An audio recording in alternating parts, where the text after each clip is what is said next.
घराला लागलेली दृष्ट कशी ओळखावी किंवा काढावी? तुम्हाला कधी अनुभव आला आहे का की बाहेर असता तेव्हा तुम्ही खूप छान आणि फ्रेश वाटतं, मित्रांसोबत हसू खिदळणं होतं, पण जसं तुम्ही तुमच्या स्वतःच्या घरात पाऊल ठेवता तसं अचानक डोकंदुखी सुरू होतं, मन अस्वस्थ होतं, चिडचिड वाढते, कोणतंही ठोस कारण नसताना नवरा बायकोंमध्ये वाद होतात, मुलं उलटून बोलायला लागतात.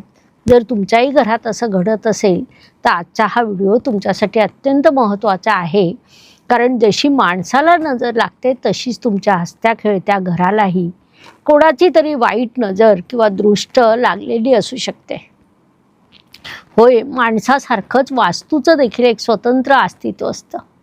वास्तू केवळ सिमेंट विटांची भिंत नसते, ती श्वास घेत असते, ऊर्जा साठवत असते आणि म्हणून घरात आनंद टिकवून ठेवण्यासाठी घराची नजर ओळखणं आणि ती वेळेवर काढणं अत्यंत महत्त्वाचं आहे.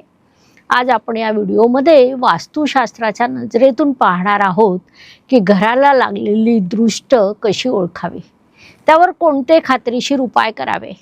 व्हिडिओ शेवटपर्यंत पहा, कारण शेवटचा उपाय तुमच्या घराचं भाग्य बदलू शकतो.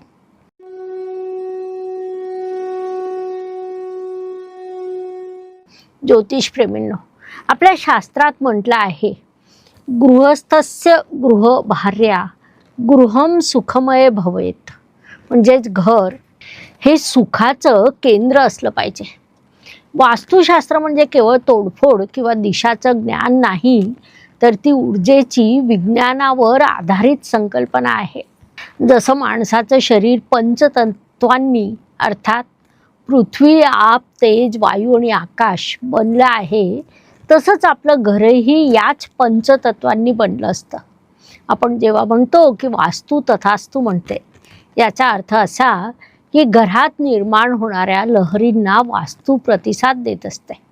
आपल्या घरात जितकी सकारात्मक ऊर्जा असेल तितकीच आपली प्रगती वेगाने होते, पण जेव्हा बाहेरून आलेली एखादी नकारात्मक ऊर्जा, ज्याला आपण वाईट नजर किंवा दृष्ट म्हणतो, ती घरात प्रवेश करते तेव्हा वास्तू आजारी पडते.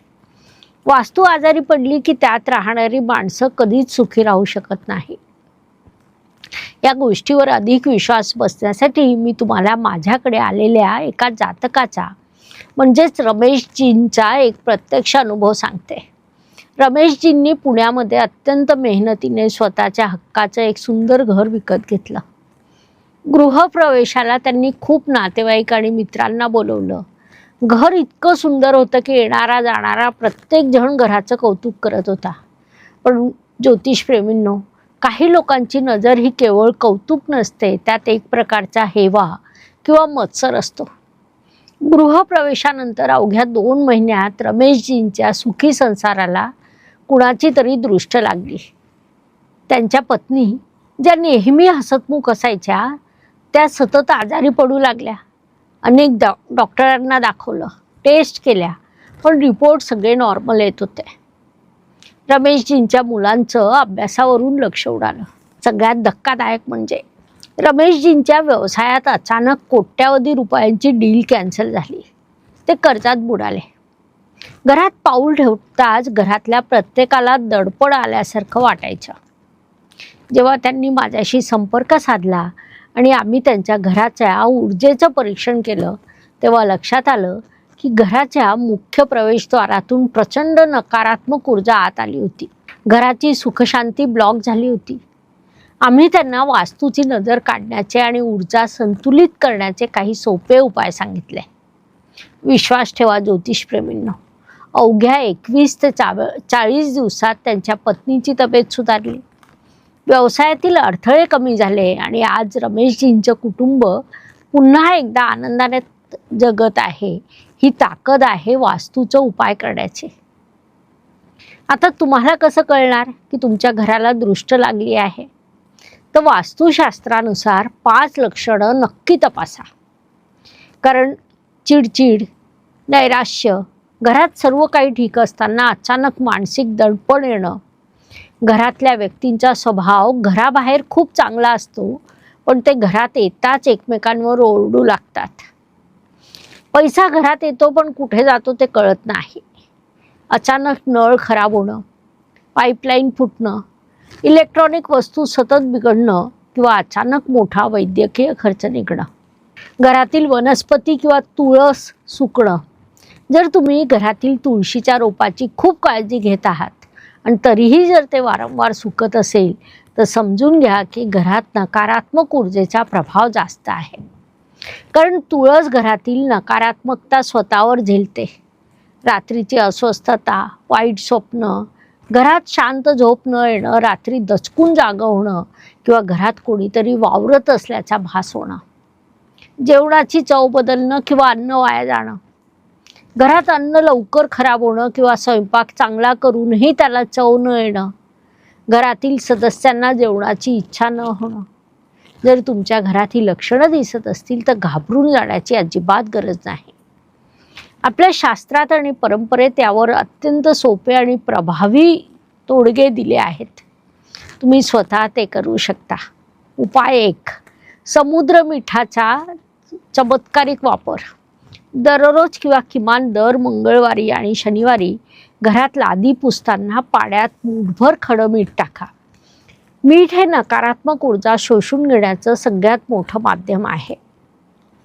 याशिवाय काचेच्या वाटीत खडे मीठ भरून ते घराच्या नैऋत्य साऊथ वेस्ट कोपऱ्यात किंवा बाथरूममध्ये ठेवा.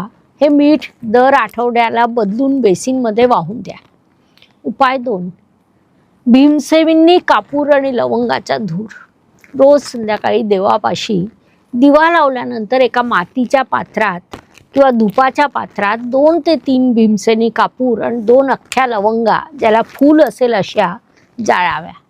हा धूर घराच्या प्रत्येक कोपऱ्यात, खिडकीपाशी, दारापाशी दाखवा. त्यामुळे वातावरणातील जंतू तर मरतातच, पण नकारात्मक लहरी नष्ट होतात. उपाय 3. घराचा मुख्य दरवाजा हा आपल्या वास्तूचा चेहरा असतो. दर शनिवारी मुख्य दारावर एका काळ्या धागात 1 लिंबू आणि 7 मिरच्या ओवून टाका. जुने लिंबू मिरची काढून कचऱ्यात फेकावी. तसेच दाराच्या दोन्ही बाजूला हळदी कुंकवाने किंवा शेंदुराने स्वस्तिक काढावं. उपाय 4. मंत्रांचा नाद आणि घंटानाद. घरामध्ये रोज सकाळी किंवा संध्याकाळी 15 ते 20 मिनिटं गायत्री मंत्र, हनुमान चालीसा किंवा महामृत्युंजय मंत्र स्पीकरवर मंद आवाजात लावावे. मंत्रांच्या ध्वनी लहरीमुळे घरातील वास्तुपुरुष जागृत होतो, वाईट शक्ती पळून जातात. उपाय 5. शनिवारी संध्याकाळी घराच्या मुख्य व्यक्तीने किंवा गृहिणीने एका चमच्यात किंवा पात्रात थोडे खडे मीठ, राई, 3 सुक्या मिरच्या, थोडा कापूर घ्यावा. संपूर्ण घरातून घड्याळाच्या काट्याच्या दिशेने क्लॉकवाईज फिरवून मुख्य दाराबाहेर नेऊन तो कापूर पेटवून त्या सर्व गोष्टी जाळून टाकाव्या. यामुळे घराला लागलेली सगळ्यात मोठी दृष्ट जळून खाक होते.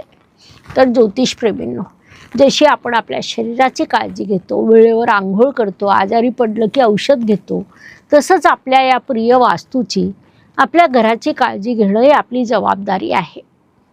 कारण जेव्हा तुमचं घर आनंदी असेल तेव्हाच तुमचं आयुष्य समृद्ध होईल. आजच तुमच्या घरात यापैकी कोणतेही 2 उपाय करायला सुरुवात करा. 21 दिवसात तुमच्या घरात काय सकारात्मक बदल झाले ते मला खाली कमेंट करून सांगा. तुमच्या मनात वास्तूविषयी काही प्रश्न असतील तर ते तुम्ही कमेंटमध्ये विचारू शकता. ही माहिती जर मोलाची वाटली असेल तर व्हिडिओला एक लाईक नक्की करा. व्हिडिओ तुमच्या नातेवाईकांसोबत, मित्रांसोबत शेअर करा, जेणेकरून त्यांच्याही घरात सुखशांती नांदेल. अशाच वास्तुशास्त्र, अध्यात्म आणि ज्योतिषविषयक माहितीसाठी आपल्या चॅनलला सबस्क्राईब करायला अजिबात विसरू नका. शेजारील बेल आयकॉन नक्की दाबा. भेटूया पुढच्या एका नवीन आणि माहितीपूर्ण व्हिडिओमध्ये. तोपर्यंत तुमची आणि तुमच्या वास्तूची काळजी घ्या. धन्यवाद. शुभम भवतु. जय ज्योतिष. नमस्कार. शास्त्राचा अभ्यास करण्यासाठी माझी मराठीतून 11, हिंदीतून 2 अशी पुस्तकं प्रकाशित झाली आहे. विशेष बाब म्हणजे मी स्वतः संशोधित केलेली ज्योती जोशी पद्धती अर्थात जे पद्धती या विषयावर स्वतंत्र ग्रंथ उपलब्ध आहे, त्याचा देखील लाभ घ्यावा. यूट्यूबची कार्यप्रणाली ही मुख्यतः लाईक, शेअर आणि सबस्क्राईबवर चालते. Please like, share and subscribe the channel. धन्यवाद. शुभम भवतु. जय ज्योतिष.